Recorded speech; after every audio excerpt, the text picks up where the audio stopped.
Good morning, good afternoon, or good night, and welcome to Command Power, the show in which we discuss all things Magic the Gathering with a focus on Commander. And today we have a brand new deck for you, and just as a quick heads up, this is not a budget deck, although I do think it should be fairly easy to find substitutes for those expensive cards. But before we do that, just a quick reminder to please click subscribe if you enjoy my videos. I'm currently growing the channel and I'm getting very close to 1,000 subscribers, so it would mean the world to me if you could support me. And today we're going to be talking about the Commander Rocco Street Chef from March of the Machine Aftermath. For 1 red, 1 green, and 1 white, it's a legendary creature, Elf Druid 2/4 with, at the beginning of your end step, each player exiles the top card of their library. Until your next end step, each player may play the card they exiled this way, and whenever a player plays a land from exile or casts a spell from exile, you put a +1/+1 counter on target creature and create a food token. So, as I pointed out in my card spotlight video yesterday, this is a really sweet commander, and one that I'm surprised I missed the first time I went over the set, so I've decided to rectify that by making a deck with him at the helm. Now, this is one of the most wide open build around commanders we've had in a long time. You could build around artifacts, you could build around casting stuff from exile,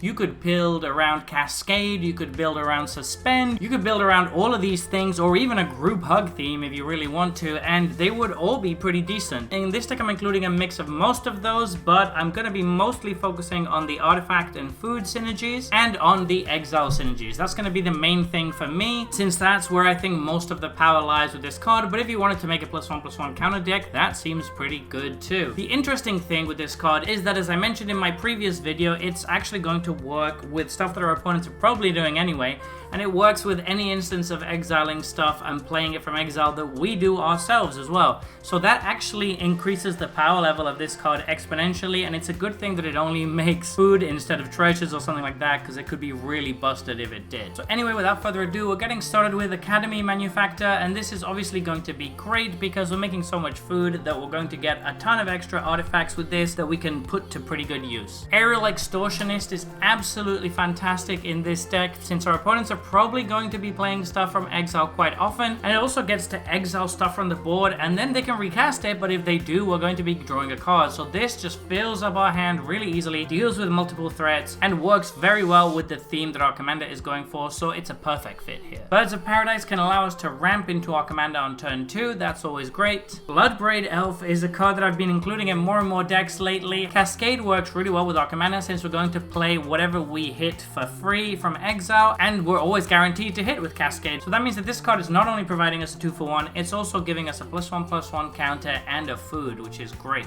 Breya's Apprentice is one of the ways we're going to be using those food tokens that we're making. We get to sacrifice them and then exile a card from the top of our library, and then if we play the card that we exile, we're going to get another food token with our commanders. So it's a pity that this taps, because otherwise it would be an insane engine, but even as it is, it's very, very strong. Commander Liara Portier is really great because she's going to allow us to exile up to 3 things, which is fantastic. Of course, we can only play them this turn, but it's going to reduce the cost of everything we play from exile. That includes any cards exiled with Rocco or anywhere else, so it works really well. Direfleet Daredevil is very similar to Snapcaster Mage, and it's a card that should see more play, I think, but it actually only works with our opponent's graveyards, which makes it a little bit harder to control. In this deck, that's going to be really nice because we're also getting to trigger our commander off of this. Durnan of the Yawning Portal is really cool. I've liked this card for quite a while. It gives us pretty decent card advantage, and the great thing with this is that even if he gets removed, the card stays exiled and can be played at a nice discount, which is great. Dusk Legion Duelist is going to work really well with our commander by drawing us a card every time we put a counter on it with his ability. Not much to say here. Elite Spellbinder is going to be fantastic in this deck. It's a flyer which can carry +1/+1 counter as well, and it's going to give us a really nice piece of disruption that's going to make one of our opponent's cards more expensive, and then if they end up playing it, we're going to create a food and get another +1/+1 counter, so really good. Etali Primal Conqueror is absolutely insane in any normal deck, and in this deck it's even better because we're getting 4 +1/+1 counters and 4 food tokens when we play this, which is nuts. If you haven't played against this card yet, it is the real deal. It's better than original Etali, I would say, and it's very, very scary. Original Etali is also here though, because he is still very good. Getting up to 4 cards off of this can be really good with Rocco. It might be difficult to attack with him since our opponents are probably going to kill him, but if you do, it feels pretty good. Baldorn Dread Wolf Herald works works really well as an engine in this deck, seeing as it's going to provide us with 2/2 tokens for doing almost anything. Feasting Troll King works pretty well with food tokens, so we're going to get 3 immediately. That works with a lot of our artifact synergies, and then it becomes quite annoying to deal with for our opponents as the game goes longer, seeing as it's a 7/6 Vigilance Trample that they can't really afford to ignore. But if they kill it, we can just bring it back by sacrificing 3 foods, which we should have an absolute abundance of. Gilded Goose is a great way to ramp into our commander on turn 2, and then later on we don't have anything to do with it, we can just make some more food tokens that synergize with our deck. It also carries +1/+1 counters pretty nicely. Jaya Sage carries +1/+1 counters like a boss by ramping up the mana she produces whenever you put counters on her. Hedron Detonator is going to trigger a lot with all of the artifact tokens we're making in this deck. When we have Academy Manufacture out and any of our engines going, this can be really nuts. But not only that, it's also going to fuel our engines by allowing us to trade in those food tokens and turn them into more cards from exile, which then give us more food. Incubation Druid is great as a creature that adds 3 mana when it has a counter on it.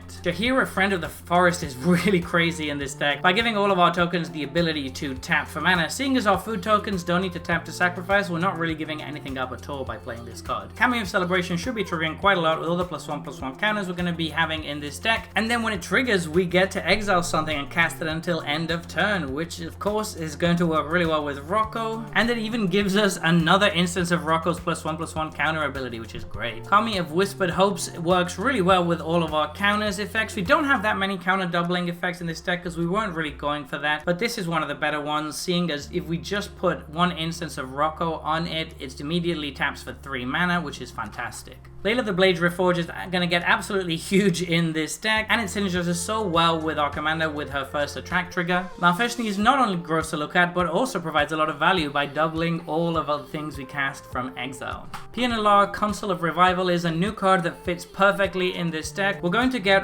1/1 flying Thopter artifacts with haste whenever we play a card from exile. That's going to be triggering quite a lot in this deck, and we certainly have a bunch of uses for artifacts, so it's really good. Plaga Nasari is fantastic if it gets to stick around. We're going to be able to play 2 cards for free with this, which is really nuts. Professional Facebreaker is always good, and getting treasures still works really well with what this deck wants to be doing, and also those treasures allow us to play cards from exile, so that works with Rocco. Reckless Fireweaver is a great way to get going towards finishing the game by dealing damage whenever an artifact comes into play. Sorinth Steelseeker can give us some great card advantage by putting lands into our hand or filtering through our deck if it's something that we don't really need. It's basically kind of like a mini surveil every time an artifact comes into play, which in this deck is going to be nuts. Tangled Florahedron is just a great way to ramp. Palace Provisioner works really well. We're probably going to mostly be going for treasures still in this deck because treasures are just so good. But it's nice that it can make food too, because we have a lot of synergy with food. Tlinkali Hunter is absolutely nuts. Both sides of this are really good in this deck. So the idea is that you play the first part and exile a creature card from our graveyard, and we can cast it until the end of our next turn. Then we can play Tlinkali itself and play whatever we exiled for free. So it's really nice value, and then it sticks around as well and lets us play a creature from exile for free every turn. Really good. Urabrask Heretic Praetor is going to annoy our opponents quite a bit, and it's should still give us value if they end up playing the cards that they exile. For us, it's straight up card advantage that works with our commander. Wicked Wolf is better than it looks in this deck. Coming into play and fighting is really nice, and we can even sacrifice a bunch of food in response to its trigger to make sure that it's big enough to kill whatever it wants to kill. And later on, it just becomes incredibly hard to deal with because it's going to get indestructible on demand, which means it's going to survive most board wipes. Wild Magic Sorcerer works super well. It's going to give the first thing we cast from exile Cascade, which is then going to hit something else that we're going to play from exile, so we're going to get an extra trigger for our commander off of this. Wildfire Devils is really good in the mid to late game. It's going to start playing instants and sorceries from any player's graveyard. We don't have the most control over what it plays, but even so, it's still a lot of free triggers for our commander. For sorceries, we've got Creative Technique is super fun in this deck, because no matter what happens, we're going to get 3 triggers for our commander off of this. Escape into the Wilds is an excellent piece of card advantage that can also allow us to ramp into our later game. Inspired Tinkering triggers all of our artifact effects, and work well with our commander, and ramps us, so this does basically everything we want it to. Reckless, Impulse, and Ren's Resolve are functionally the same card, and they are just very cheap ways to trigger our commander multiple times, hopefully. Search for Tomorrow is a notable ramp spell in that it can trigger Rocco late game if we needed to. Venture Forth is another really cool ramp spell that kind of happens every 3 turns, and is going to trigger our commander every time it casts off of Suspend. For instance, we've got Delayed Blast Fireball, which is going to work super nicely with our commander. We have so many ways to exile with this deck that we can often be playing it from exile for 3 mana, which is nuts. Inspiring Call is going to protect our board a little bit and draw some cards, and Tibalt's Trickery is better than it normally is in this deck, because whatever your opponent is playing, they're playing from exile, which means it's going to trigger our commander. For artifacts, we've got Idol of Oblivion, which is great for drawing cards since we're making so many tokens. Inspiring Statuary basically does the same as Jaheira in this deck and turns all of our food tokens into mana rocks. Knowledge Pool is a really weird card that's kind of going to mess with people, and it's going to trigger our commander an absolute ton of times. In certain playgroups, people might not enjoy this that much, so you might consider swapping it out for something else. Sword of Forge and Frontier is already one of the better swords, I think, but in this deck it synergizes so well with our commander that it actually becomes even better. Throne of Geth is a great way to use some of those extra food tokens we have lying around. Since we should have +1/+1 counters on most of our creatures, this amounts to a whole buff for our board every single turn. Ubermast essentially does the same thing as Urabrask, which is pretty cool. And for enchantments, we've got Fey Offering. We have a pretty equal split of creatures and non-creatures in this deck, so this should trigger a whole lot, which is great. Puripur Ether Grid is a great way to deal with all of those artifacts that we're going to have. It can actually hit creatures too, which means it's really good for controlling the board. Share the Spoils is a really wacky card, but it's going to work really well with our commander by encouraging people to play stuff from exile. Showdown of the Skulls gives great card advantage and then also gives +1/+1 counters, so it basically does everything we want it to. Stolen Strategy is kind of a fun card. It's again something that you might consider cutting if your playgroup's not super fond of this, but it can be a pretty effective card with our commander. And Trail of Crumbs gives us excellent card advantage by allowing us to pay an extra 1 whenever we sacrifice a food to basically draw a card. Since we have a lot of ways to sacrifice food that don't cost us mana, this becomes even better. For battles, we've got Invasion of Gobakhan, which is always really good, but it just synergizes so perfectly with this deck that it feels like it was made for it. You get to look at your opponent's hand and exile something, which they can play, but it's going to cost them 2 more, and they're playing it from exile, so it works with Rocco. And then on the other side, it's protection from a board wipe, which is obviously great, and it also puts +1/+1 counters on any creatures that attack this turn, so it just does everything we could want it to. Invasion of Kaldheim similarly is really fantastic in this deck. The front side gives us an extra hand, but we can play all those cards that we exiled initially, which is really good since it works with Rocco. And the flip side again works really well because we can discard land cards and then exile the top card of our library that we can play. All of this is just music to Rocco's ears. Finally, for lands, we've got Gingerbread Cabin, which is going to be pretty decent as a way to get an extra food token. Inventor's Fair is fantastic in this deck with all the artifacts we've got. Late game, you can search up one of our good artifacts, and there's quite a few of those. And finally, we have the Shire, which hasn't been printed yet, but will be included as soon as it is, because it's going to come in untapped unless you control a legendary creature. That's pretty trivial in Commander. And then we can just tap an untapped creature we control to create a food token whenever we need to late game. So it's just a great little way to get a bit of value from our lands. So anyway, there you have it. This has been my Rocco Street Chef deck tech. What do you think about this one? Are you as excited about it as I am? Do you see all the insane possibilities for building around with this commander that I am seeing? Think there's any cards I missed or any changes you would make? Let me know in the comment section below. I read all comments and respond to all of them too. And if you enjoyed this video, don't forget to click like or subscribe. It really helps the channel. And until next time, take care. Woo!